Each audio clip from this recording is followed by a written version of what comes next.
I'm going to jump in real quick and let Rick tell you about a review that got flipped, that we flipped. I should have told this story last week. We told Nicole about it. She was aggravated because we didn't share it. But this being able to have this attitude toward customer service is what's made it possible for us to do some of this stuff.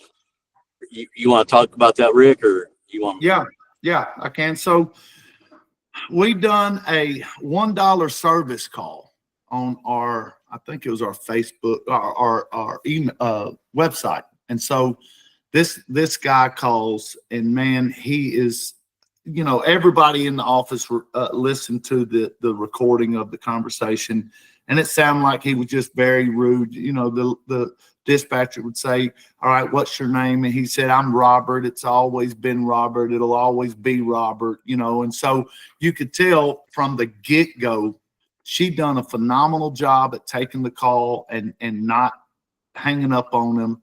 And then our office manager listened to the call, and then Scott listened to the call, and everybody's ready to go over there as a team and whoop him, I think, just because he was just pretty rude to the dispatcher. And so I called him. Actually, we set up the appointment and the call. Thank God for recorded calls. We set up the appointment for 8 to 10. Our guy showed up at like 9:58. So he was there, but everybody knows how calls can last long. Anyway, so the guy thought that it was 8 to 9. I listened, and he gave us a 1-star review. He said they never showed up, just pretty much just bad mouthing us. And so I called him, and I was very nice. I'm like, "Hey, what can we do? This is not us. I just listened to the recording. The dispatcher told you 8 to 10. I said, what can I do to turn this from a 1-star to a 5-star? This is not, And so he was very nice with me. We sent our guys back out there, and the guy, he's never going to call us. He hasn't had water. It's one of them jobs that when you walk into, he's he's not going to call back. No water since like November. He's living there. I mean, he's in trouble with the state for his yard. I mean, just crazy stuff. But anyway, our guys got there, and I told him, I said, "Look, treat this man like you're walking into $1 million house, and you're giving him 5-star service. No matter what his property looks like, give him 5-star service." And we did. And the guy turned that. He went back in there and redone the review, gave us a 5-star review, and just, "All these guys are awesome. If you need a team, this is your company. They're phenomenal." And so we was actually able to flip that 1-star to a 5-star just due to sending good guys out there and providing 5-star service at a negative star residence. I don't know if you can get negative stars, but that's the kind of house it was. I love it. That's huge. Use that as encouragement, team. If you get a negative review, don't just, first off, take a breath. Maybe call your coach, talk to your coach. We probably don't want to address that right then and there because you're probably pretty angry. So take a moment, take a breather. It doesn't need to be addressed right then and there. But a lot of times it is something that can be salvaged, just like the example that Rick just gave. So take a breath, talk to your coach so we can come up with a game plan. And if it is not solvable, if you're like, there's nothing that we could ever do to get this guy to take away this review or make it better, let your coach type out a beautiful response that's not emotionally charged. And so love to hear that, Rick. That's encouragement. Don't just give up on those 1-star reviews. You can solve it. Anthony, I saw your hand go up. What's happening? Yeah, hey, I just wanted to share, I suppose, a small win. Signed up for Builder Trend this week, just trying to get things a little bit more systematic. But beyond that, really, that's one thing. The win is that I actually convinced the principal of my kid's school to be my secretary. And It's actually quite significant because that's my wife and we homeschool. So she's already busy. And I told her, I was like, hey, look, this is what I need. You got to take the tablet to jujitsu. You got to take the tablet to park day and homeschool groups. And you got to get this stuff done. You got 30 days to figure it out, or I'm hiring a secretary. And I know you don't want that. So Dude, that we, is one of the best setups I've ever heard on this group call. yeah, excited for that. Excited to get a little bit of time back as I go through this program. And you guys are fantastic, by the way. These group calls are, worth millions, I think, in my opinion. I'll send you the invoice. No, I'm just kidding. Anthony, dude, that's such great results. I remember when you first signed up with us on our onboarding call, and you were wanting something different, but kind of still going in eyes wide open. And it just means so much to hear that you're making steps forward towards progress, and that you're really enjoying this process in the meantime, man. Really love hearing that success, dude. I think nearly every square of this group call laughed, by the way, at your joke. So you got to tell your wife that you won like 10 bonus points today for telling a funny joke in the group call. I'll tell her that for sure. Yeah. Jacob, hi. Hey guys. Yeah, that is actually my middle name. So I was gonna just jump in real quick about the Google review stuff. So one thing that's really important that I've learned just by working with Google for a while is that if you get a customer who's just got the wrong information, or they're just deciding to leave a negative review like pretty quickly without giving you the chance to kind of resolve the situation, the first thing is I wouldn't reply to it immediately until you try and resolve it. The second you reply to a review, it sinks it into Google like cement. So if you think that there's some false information or they got the wrong information and they're totally perturbed and they're not willing to make any changes, you can actually go in and say, this is almost like a slanderous review. It's just a reporting. And sometimes Google will actually just remove that review. But the second you reply to it, it's locked in. So just consider that. In terms of wins, though, Chase and I, so we're with Investor Price Services. I think like a really cool win that we experienced this past week was one that wouldn't actually be seen as like a huge win. We have a client who's just, she's functioning on a high level. She's an out-of-state investor. She's got other contractors in town who are checking all of our work through and through. And it's been pretty painstaking to just accommodate everything that she's requested. So me and Chase in this past week have found a really nice, I wouldn't call it like good cop, bad cop, but like Chase will go in there and adjust some of the things she's requested, and I'll come in and say like, no, you don't get everything for free from us. Like we've just found a really cool back and forth between us dealing with someone who's pretty hard to satisfy. So I think that's been a solid win for us. Dude, way to go. That's a really solid win. And I'm so glad that you shared what you did. I'm so glad that you just shared that, because I completely agree with everything that Jacob just said. So first thing, like Nicole said as well, like we're talking about, right? Just a good general principle to follow. And like most of you, maybe I've learned this through the hard way, through trial and error, is, you never want to respond in that moment. And you kind of want to do that towards anytime you're in an emotional moment. And if you respond in that moment, you're going to probably see like later, like, I probably maybe should have done it that way or whatever. So that's just good general advice to follow. But the waiting to respond until you absolutely know the review cannot be changed is so good. And I have noticed what Jacob just said more recently actually works, and it works more than ever before. Mm-hmm. And what we're talking about is flagging the review if it's like not from one of your actual customers. So Dale. Yeah. How many times, Dale, do you think you've reached out to me and said, Nicole, can you please respond to this review for me? I don't know if you guys saw Dale's comment, but Dale Eads with Arnold's Plumbing, Oklahoma City, he goes, that's when he creates his best zingers, is in the heat of the moment. He does. Brother, that's when I create my best too. And that's how a lot of apologies started for me. So anyway, so all that to say is like, this is really important. In Power Builders Construction, our remodeling company, we had this subcontractor, a plumber, who wrote us a ridiculous estimate for a remodeling project, a bathroom project that we had. Just wrote us a ridiculous, overly priced estimate. And the only thing that we did was we told them, no, we're not going to go with you with that price.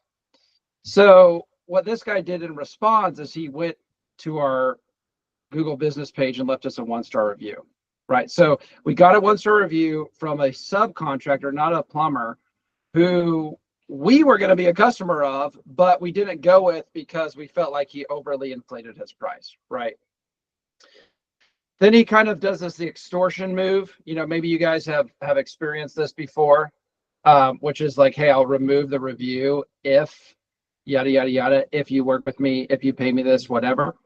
So we were like, no, we're not going to do that. So I had myself and 2 other members of the team, we flagged his review for conflict of interest, right?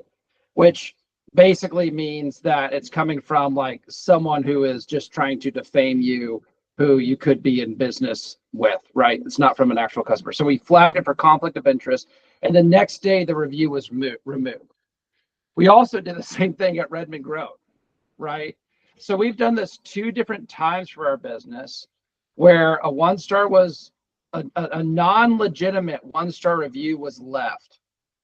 And it took, for us, it took at least 3 people flagging the review and marking it conflict of interest, but that review ended up getting removed. It was 2 situations, 2 like kind of extorting situations, right?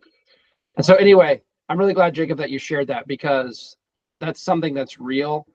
Like Nicole said, like if you get a 1-star review and you're upset about it, call your coach, because we'll help you process that, right? It's really frustrating. But we also want to prevent you from doing something weird, because if you get that reply, have you guys seen those replies from business owners, which are like loaded with, you know, here's why you're wrong, and here, well, let me tell you what really happened. It's just the optics of that is never going to be good for you. If you're replying into like a negative tone, the optics of it for other customers is going to be like, oh, when something goes sideways with this guy, he lashes out, right? So process it with the team. But I've noticed that this flagging the review thing for non-legitimate reviews really does work. It's worked for us, and it's never worked. I've tried it for years and years and years. It's never worked. Google's always just left the review, and it recently I've noticed that it works. If Lance, I'm anybody gonna needs help on how to do that, you know, just Yeah. talk to your coach. We can show you how to do it. But anybody who has a Google account can report a review for you. And so if you do, make sure all employees report it. The more people that you have flagging it, the better chances you have of it getting removed. Yeah, Jacob, I want to go back to you, but real quick, Lance hasn't had a chance to talk here, so we'll go Lance and we'll go back to Jacob. Yeah, no, I was actually going to ask a question to those in the like remodeling, construction side of the business. Been having a really tough time getting reviews. I don't know what it is, but we ask, you know, we try. Has anybody got any tips, tricks on the remodel side? I feel like it's probably not as easy as I think it is, but it seems a little more common for like service industry people to get reviews. You're at a lot more houses than we are, and it's a little more like kind of quick, you know, type of deal. But what are the remodelers out there doing to get, you know, these reviews consistently? Jordan, you got some feedback? Yeah, I get a lot. Obviously, we try at the time we're there, and we use like the QR codes that we were set up with on our business cards and on our one sheets. But I get a lot of reviews like 2-3 days later. I try to review the jobs that I've been to, and I'll like go back and call the customers like 2-3 days later and just say, hey, I'm checking in. Brett was at your house on Tuesday. I just want to make sure that you're fully satisfied. We didn't leave any stone unturned. Is there anything else that you need from us in the future? Okay, great. How did he do? He did a great job. Hey, would you mind putting that on a Google review? I'm going to send you a link right now to our Google review. Nothing helps more than a 5-star review from you. So it's like a lot of times that follow-up call, like 2-3 days later, I don't do it like the same day. I give it like a couple days, and then I follow back up with it with like a direct text message with that link in the text message. And that's been pretty effective for me. Mick, what's up, dude? Good to see you. Yeah, good morning. So I just came in on this, and I know you're looking at the remodel side of it, but like the service side, what really works for us, this might help someone else in this. We use House Call Pro, and they automatically send out a review request immediately. And it's something that no one else sees except for us with House Call pretty much. So, but we usually get 5-star reviews anyways. But if they do send out a 5-star review, I have a Google link to my Google page, and it just says, hey, you just did a 5-star review for us. It would really help us if you could do a Google review. It just helps our business grow, whatever. And I text them that immediately also. But it just kind of filters out those. It just, I mean, so we get nonstop 5-star reviews that way. And I think we're up to like over 270, where a year and a half ago we had, I don't know, Robert, what was it, like 30? Yeah. You Yeah, know? dude, I love it so much because I work with Mick Eklund, who runs a duct cleaning, insulation, and chimney repair business. And then I also work with his brother, who owns like an HVAC and plumbing service business. And in less time, Mick has gotten more reviews than the HVAC business. And so, yeah, that's a really effective method, and it really works well. I've got some feedback on the remodeling side. Does any construction remodeling people have feedback on review acquisition, how to get Google reviews? Jacob, you're muted, brother. Oh, sorry, I just put my hand down. I think that with You're good. higher ticket jobs, it's something that I found really works is like this person to person, like my name is this, and putting my name in the review or trying to make it more personal makes them see that it's not just some transaction for the business, but it's actually letting the world know that me as a person did a good job. So if you have whoever's the last touch or whoever had the opportunity to speak to that client face to face is like, yeah, my name is Steve, it really helps when my team sees that my name is in a review. So if you did enjoy your service and we did a good job, just putting my name in there really does go a long way. And that kind of makes it a little bit more personal and makes, as far as I'm concerned, makes them more likely to be like, oh, I'm doing this person and not just this massive entity a favor. That really does work. That's a really good move. Yeah, we see that work almost better than any other incentivizing, like incentivizing the customer with a discount. Like if this is somebody who just did them a favor, they just serviced them. And so them saying, hey, I get a little bit of a bonus or it really helps me out, that kind of really incentivizes that customer to leave that review. If you guys are incentivizing your customers, we love that. Just don't have it written down anywhere. Like you don't want in any emails or just make sure not to write it down. If Google finds out that you're like discounting for a review or paying for a review or just asking for 5 stars, Google does not like that. So it's okay to incentivize, just make sure it's not written down anywhere. Yeah, we've got some good feedback from Aaron.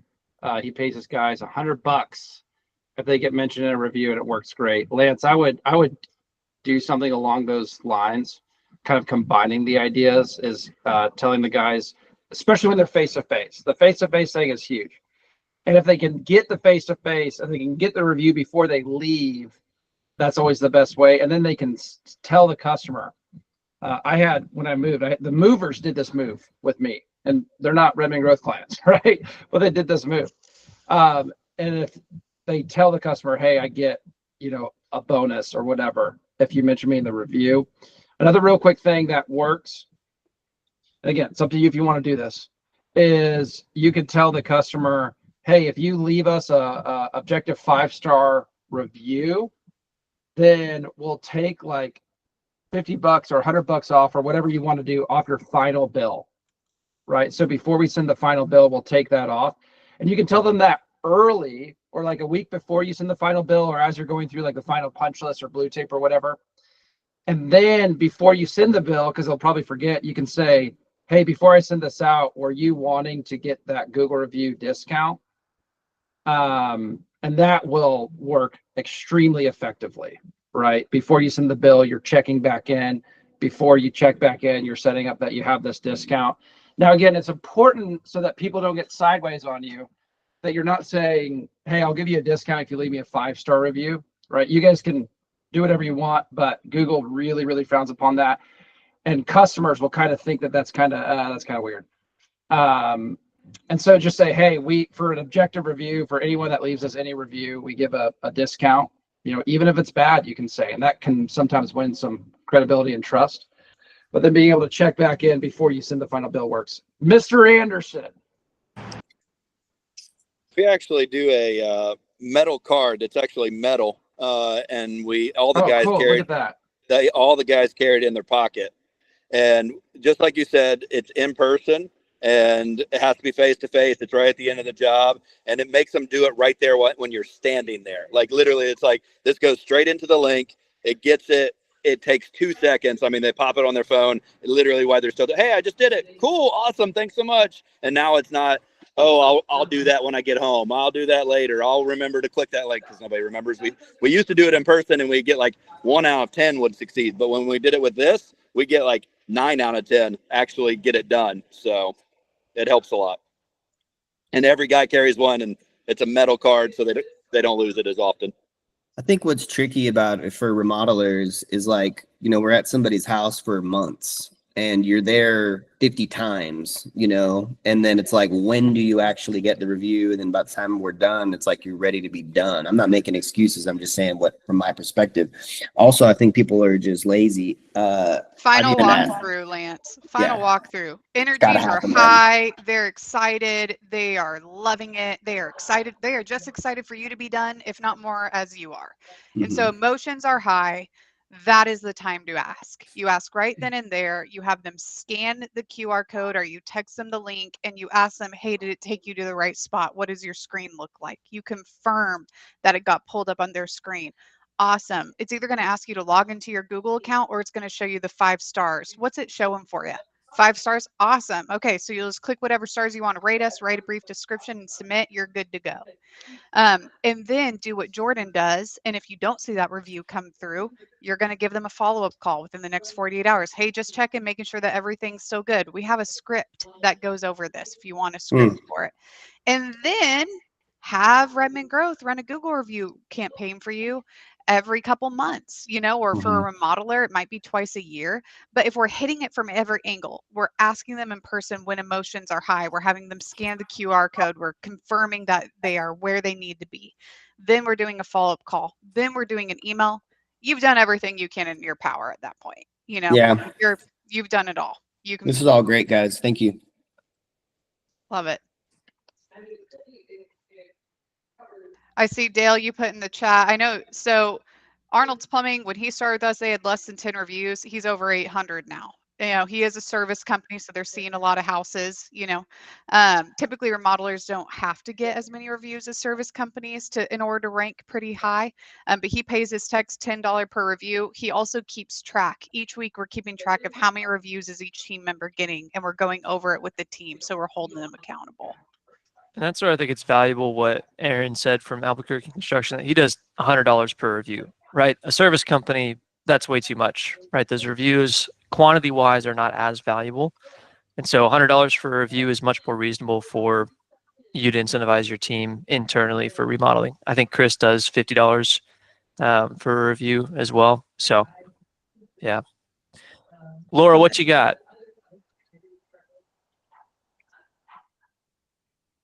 You're muted if you're speaking. Hi, good morning. Good morning. So I'm wondering if anyone here has ventured into the Chat GPT space. I most recently discovered it. We use Gusto for our payroll provider, and they don't offer a certified payroll. And it's been a minute since I've had to do one. In the past, we've had QuickBooks that could generate the reports. So anyway, I asked Chat GPT earlier this week to create a certified payroll document for me, and it was spectacular. So I'm kind of super excited about the potential there, and I'm curious if anybody is implementing it and what strategies or prompts are you utilizing. Curious of what others' experience is. So Laura, I can tell you that I use it quite a bit. But I typically don't use it to create things from scratch. Because for a few reasons. Number one is that if I just put a little bit effort into creating the thing that I'm trying to do, then ChatGPT will help me enhance it and tweak it and edit it so much more effectively than creating it from scratch. The second thing is that there's no intelligence that it has other than just, the prompt that you may give it to create something from scratch. And so, like, for example, something that I will do is, like, I remember and then the other thing is that when it comes to any sort of official documents or like especially contracts or agreements, get a professional to review it before utilizing it.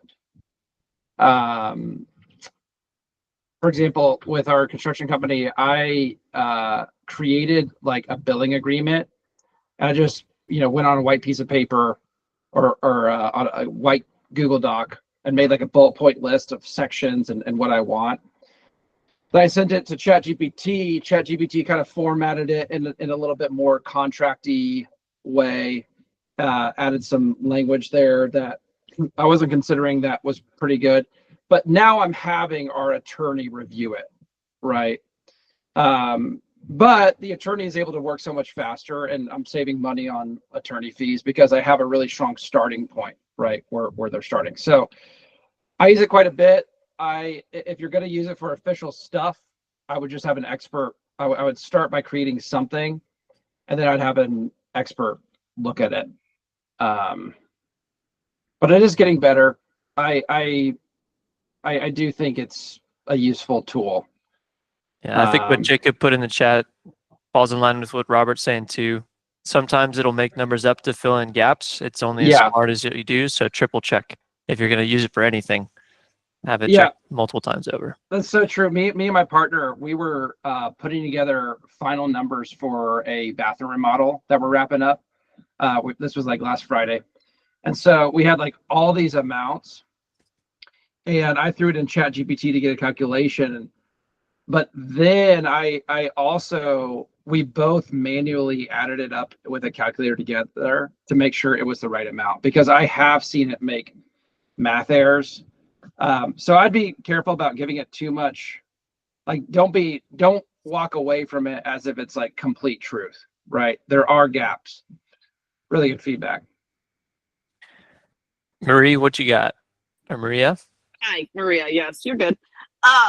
So I do the office stuff, and I just want to like also what they were saying, don't trust it fully. Like, definitely look over it and try to give it as much information as you want. But it's really good at setting the tone, like responding to reviews. I put in that, like, you can switch it to something super professional put together. I use it a lot for our social media posts, and like I can just ask it, hey, I need hashtags for this, and it'll just list them out. Or like I did employee of the month because the owner got a new dog, and I was like, give me clever job titles that go with construction for this dog. So it's the project manager. Like, it will put in. Oh my gosh. Yes. That's so it's awesome. so helpful. And then I showed that I lost out on employee of the month again. But it's so helpful for all that office stuff that's kind of you get bogged down in if you just want to throw something out that looks professional. I use it a lot for that. Or like the email campaigns, really good start for those. Good feedback. Good stuff. Great feedback. Michael, what's up, buddy? Yeah, so absolutely exactly what you guys are saying. It's great for like a collaboration tool, but you got to be the leader and you got to bounce back, say, you can change the tone, but you have to have that input. And I've had a lot of luck with something called DeepSeek. DeepSeek is like the Chinese version, and it came in and kind of really disrupted all of the paid AI over here in America. But you can pay like $1,000 subscription for like Chat GPT or these other ones, and DeepSeek, you get it for free. So it allows it to, search the internet. It has access to the internet, and it's far better as long as you don't mind China having all your secrets. They got them anyway. No, they got them anyway. Right. I'm just kidding. Yeah, I've heard of. I've heard about DeepSeek. I'm the like American brain in me is like skeptical to try anything Chinese, right? But I've been wanting to try it. And Michael, you said you use DeepSeek, not Chat GPT? Yes. Yes. Okay. So I used to use ChatGPT. I used to use Gemini, which is like the Google version. The Google, yeah. And DeepSeek has been better. It's much better.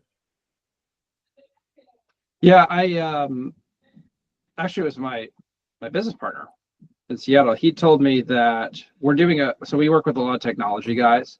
Just being in Seattle, we're like Microsoft. There's a huge Google office, huge Facebook office there, and he said that he got like an unlocked version of DeepSeek with like no filter so that you can literally ask it anything.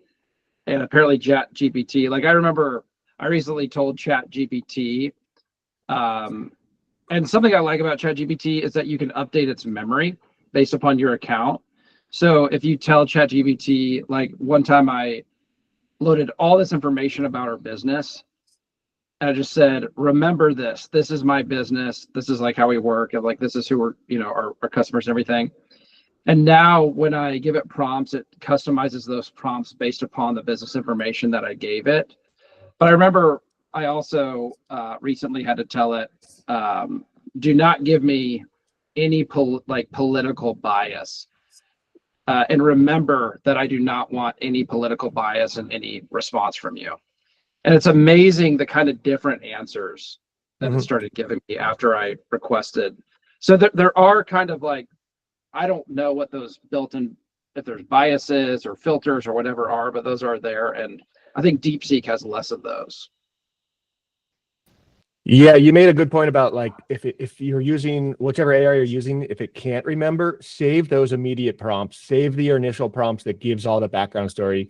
Save them in like a notepad where you can copy and paste it each time you use it, because you have to put a lot of input in, and the more information you get, the better. I didn't know ChatGPT can have memory. That's awesome. Well, I do the $20 a month version. It's worth it to me because like I was in the grocery store a couple weekends ago, and my like we wanted to find something to mix with dry dog food, and so I was like taking all these pictures of like bone broth. I was like, can I give this to my dog? Can I give this to my dog? Can I give this to my dog? Which you shouldn't. It has onion powder in it. I learned most broths. And so, yeah, I use it for a lot of stuff outside of work. Even I use it for fitness stuff, to better understand. Like I recently asked like, what are the macros for a scoop of the Gladiator protein at a Smoothie King?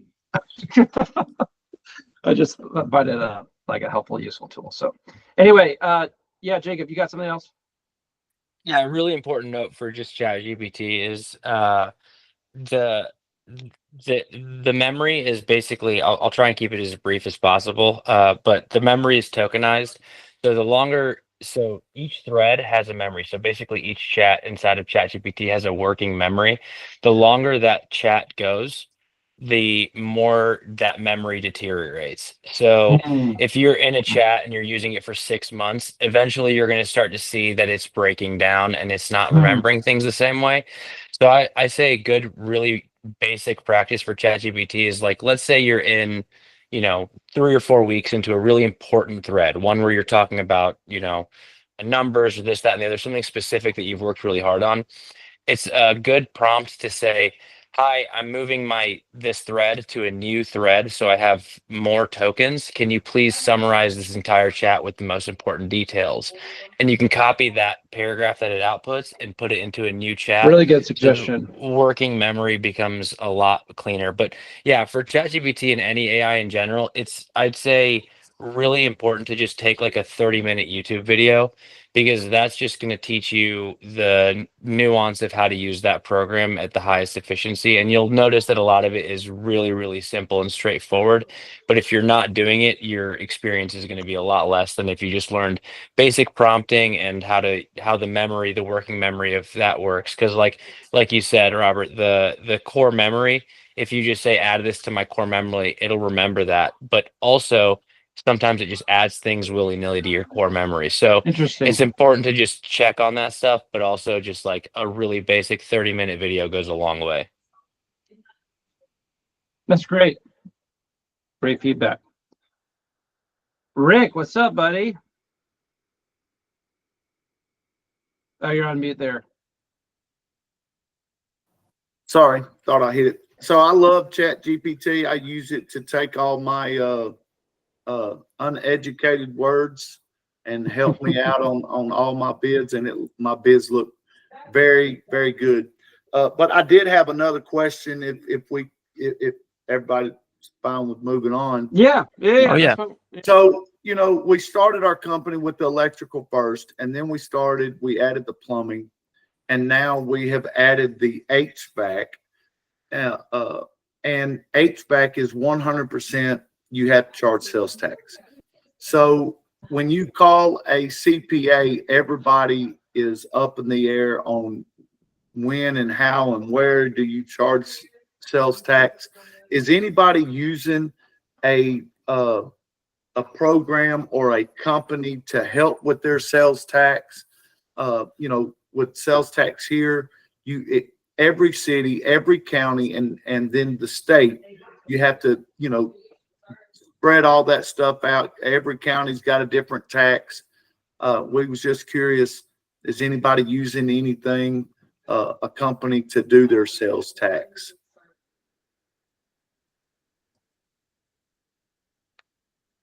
And something else, what we've got is, like I said, you get one CPA that says, hey, just charge sales tax across the board.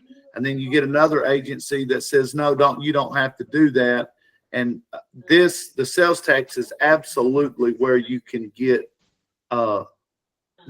audited and in trouble very fast.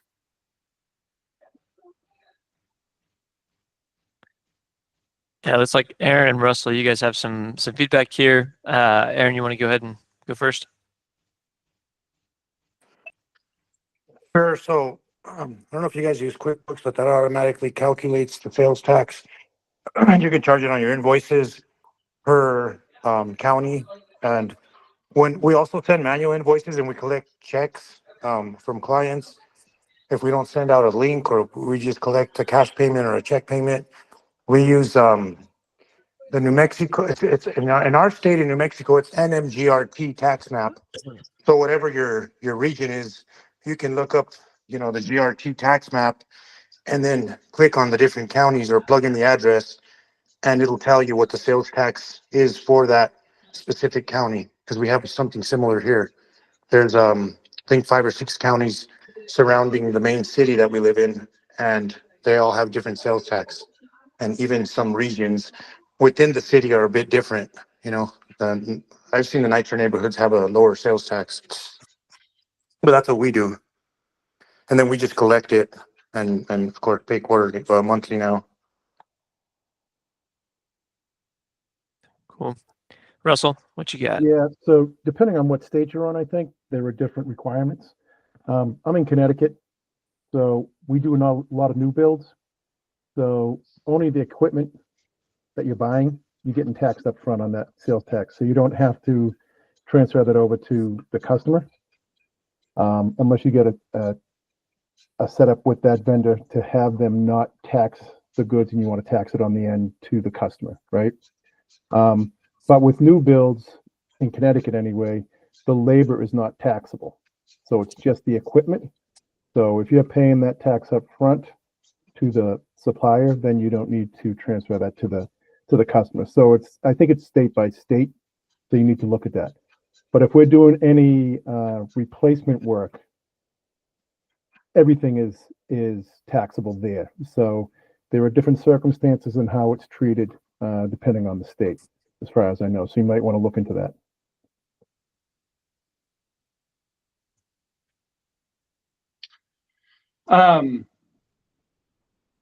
Russell, I'm glad you brought this up, or Rick, I'm glad you brought this up, and Russell, I appreciate your response because I'm actually in a similar position right now, Rick, where I'm trying to figure out a lot of this same sales tax stuff. Where I have arrived is, so like we had the option to get a reseller's permit, and a reseller's permit would allow us to not be taxed when we're purchasing materials from most vendors, like even Home Depot, for example, or like a lumber yard, right? And it would allow us to not be taxed whenever we're paying most subs and working with most subs contractors.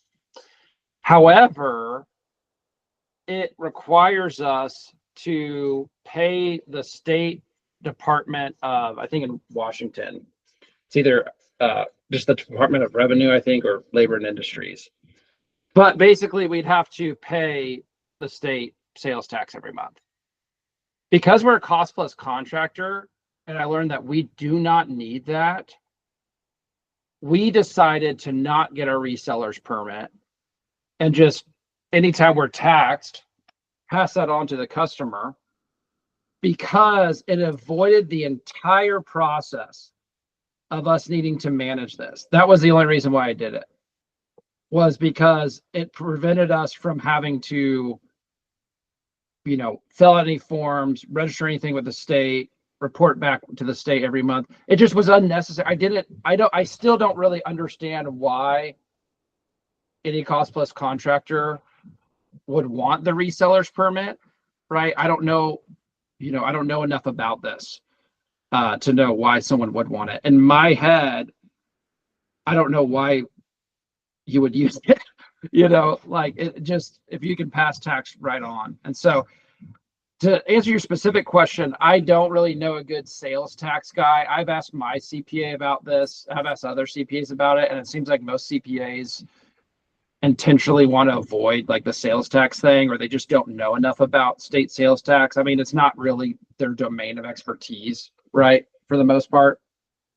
But that's our perspective. That's what I've done. So anyway, Ty, you got some good stuff for Rick? You're muted if you're talking, Ty.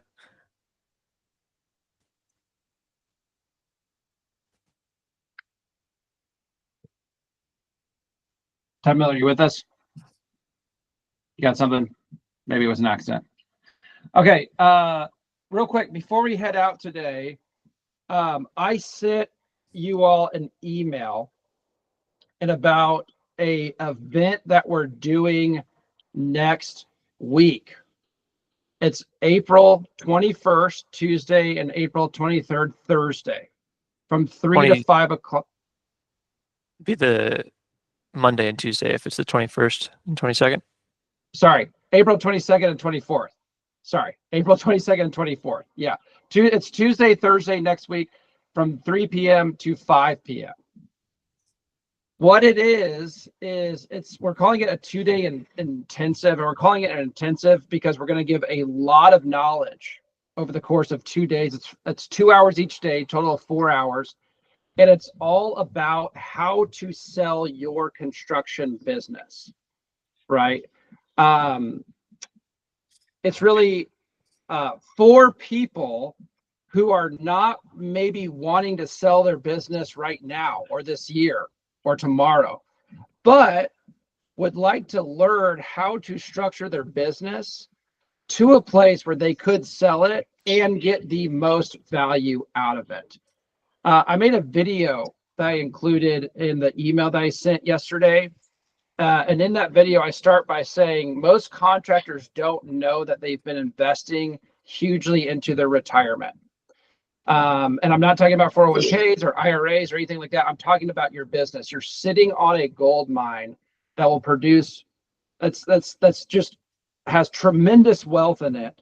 But you can't just decide to sell your business one day and sell it successfully, right? I mean, you can try, but that's going to be very difficult. You're not going to get much for it. There are specific ways to build a business to make it attractive to a buyer. And that's what we're going to be going over. We're going to have Lance Odell there. He's the one that did the session a few weeks ago on how he sold his remodeling business. We're going to have Mike Feynman there. And Mike Feynman is, I'm very impressed that we got this guy, honestly. I'm kind of amazed because he's the co-founder of a business called Texas Business Brokers, which is a very reputable, established brokerage firm for buying and selling businesses. He's facilitated and brokered the sale of a lot of construction businesses. He's been doing this for over 16 years. This guy, have any of you guys heard of Fazoli's, the Italian fast food thing? He's also he founded Fazoli's. He's the guy who started Fazoli's too, which I just thought was kind of interesting.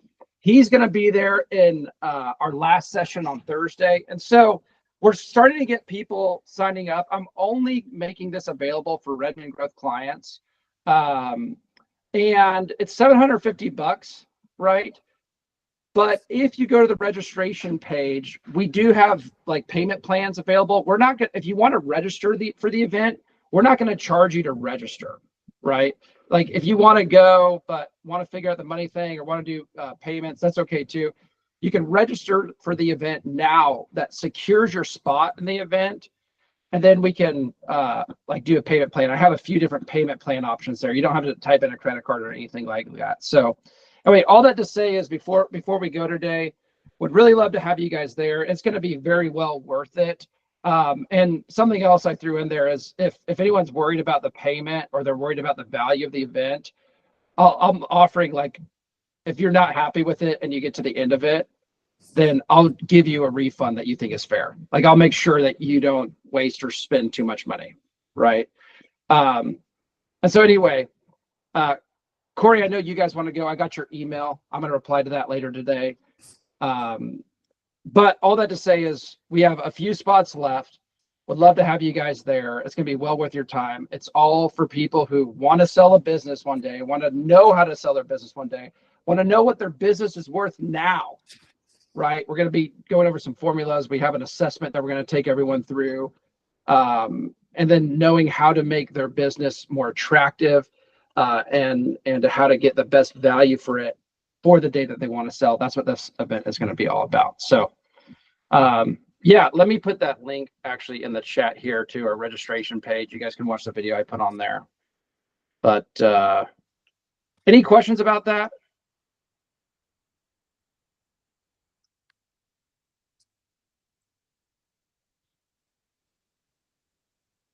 Robert, we might want to put the details of that in the WhatsApp chat as well for people who aren't at group coaching today. I'm going to do that. Yeah, I'll send a text to our clients too. Beautiful.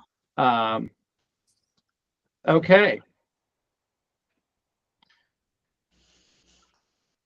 All right. Any last minute kind of oh, Ty, did you have something, buddy? I think you had your hand raised earlier. Yeah, can you hear me? Yes, sir. Just going back to that sales tax thing, being a contractor in Washington, I wanted to just raise my hand and say, you know, I use the resellers all the time, and you know, I'm curious to hear how everybody else across the country deals with their estates on taxes, because you know Washington's one of the worst. But you know, I have to pay that every month on everything that goes through. But I mean, I think that the reseller is a home run, not having to pay that tax in the beginning. So I would recommend everybody do that, in my opinion. Does it save you money, or what? Why do you recommend it? Well, I mean, as a contractor, I mean, all the materials I'm buying, I mean, I'm not paying that 10%, you know, and I'm everything that I sell. I mean, I've always included that on everything. So I just sales tax. I already work on you. Yeah, I mean, So that was our issue. You know, with plumbing, if I do a garbage disposal, I have to do sales tax. If I do a water heater, I have to do sales tax. But if I do something else, and there's companies that we talk to, and they charge sales tax across the board. And then I actually, in my landscape company, got audited and was hit for $30,000 for back sales tax because I went to a lady's house and I mowed her yard, but then I planted a plant, and then it all should have been sales tax. But if I just mowed the yard, there's no sales tax. So we're trying to figure out the best way to do it right, and not necessarily, not to mention if you charge sales tax on a $5,000 job, well, there's 10% more to the homeowner. And so we're trying to figure out, how do you do it right? And nobody has the answer. You call 5 CPAs and every one of them has got a different answer. You know, Rick, I totally agree, Rick. And I'm going to tell you right now, I have an excellent bookkeeper, and she lashes me every day. Her name is Karen. She's a sweetheart. I send her Starbucks cards. I love her to death. My accountant is a total hammerhead, and he lashes me too, and I love him to death. His name is Ed Harris. He's awesome. And I guess the thing that I'd say to you guys is, whenever I use that resellers at the lumber yard, at Home Depot, at my countertop distributor, I mean, I have that in place everywhere. And that all usually results in some sort of a dealer discount, you know, where I say, hey, I'm a reseller, and I'll get some sort of preferential pricing, which is beneficial to me. But my accountant and my bookkeeper, unless it's a native situation or it's a low income housing situation where they don't let me I charge tax for everything. No questions asked. If it goes through my QuickBooks, there's tax. Somebody mentioned on the call that QuickBooks calculates the tax. I mean, I just charge it to everybody, and I don't ask any questions. And 99% of the time, nobody ever says a word about it because they know. I mean, we're over 11% here in Seattle area. I mean, it's never going to stop. So all I was saying is that it's definitely opened some doors to me for additional discounts and people knowing that you're in the trade or whatever it is, and you're not just, you know, somebody going to Home Depot and buying a disposal and, you know, going on to the next thing. So that's all I was just saying is I use mine every single day for every single person. And I ask them, hey, I have a reseller. Can I get that in the system? And everybody says yes. So that was my feedback. I think one of our hangups is all the reporting that you've got to do to every government agency on everything that you're collecting. You know, you got the state, counties, and then cities. Well, they all want to report. That's where. And Dale, you just mentioned that, and Ty, that's where I'm getting at is that you're not having to pay that money when you're going to check out, but aren't you still having to pay a 10% tax every month? So it's like the dealer's discounts. That was, to me, that was the most attractive thing about it that you've mentioned, is if there's like actual discounts on pricing that you get. But the logic that I had was, well, if you're not having to pay it now, but having to pay it later, then you're going to have to pay it anyway. But then you have to do all this other reporting. That's right. Yeah. That's what's confusing. And well, our deal is we can't get away from it. We have to charge sales tax on HVAC stuff. Yeah. And plumbing, electrical, anything with a motor. It's not debatable. We have to do that. We can't not do it. So tracking all that and getting it reported in an efficient manner is what we're trying to accomplish, and just trying to see if anybody has any systems that they're using that would be helpful for that.